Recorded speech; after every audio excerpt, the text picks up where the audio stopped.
মধ্যপ্রাচ্যের আকাশ এখন আগুনে ঝলমল করছে। ইরানের বিশেষ বাহিনীর ছোড়া এক ঝাঁক ক্লাস্টার মিসাইল দক্ষিণ তেলাবিব থেকে রামাদগান পর্যন্ত আতঙ্ক ছড়িয়েছে। ইসরায়েলি গণমাধ্যম জানাচ্ছে, গত কয়েক দশকের মধ্যে এটি সবচেয়ে বিধ্বংসী এবং শকিং হামলা। ভোরের আগে যখন তেলাবিববাসী গভীর নিদ্রায় ছিলেন, আকাশ থেকে নেমে এসেছে মৃত্যুঘাতী ক্ষেপণাস্ত্রের বৃষ্টি। হোলন এলাকায় কয়েকটি যানবাহন মুহূর্তেই আগুনে ভস্মীভূত হয়। মিশমার হাসফা বসতিতে একটি বিশাল গোদামঘর সরাসরি ক্ষেপণাস্ত্রের আঘাতে ধ্বংস হয়ে গেছে।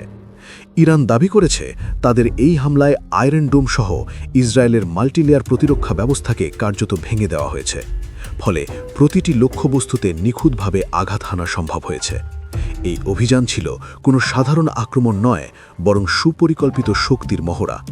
তেলাবিবের বড় একটি অংশ এখন বিদ্যুৎহীন, কয়েক লাখ মানুষ অন্ধকারে।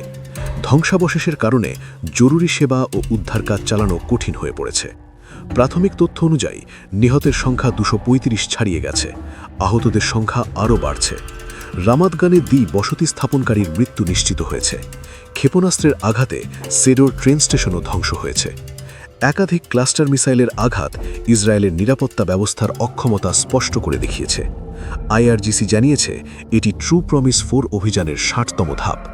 ইরানের এ হামলা জেনারেল গোলাম রেজা সোলাইমানির শাহাদাতের প্রতিশোধ হিসেবেও ধরা হচ্ছে। ইরান তাদের বিখ্যাত ইমাদ এবং কাদার মিসাইল সিস্টেম ব্যবহার করে নিশ্চিত করেছে যে কোনো সামরিক শক্তি বা গুরুত্বপূর্ণ অবকাঠামো তাদের নাগালের বাইরে নয়।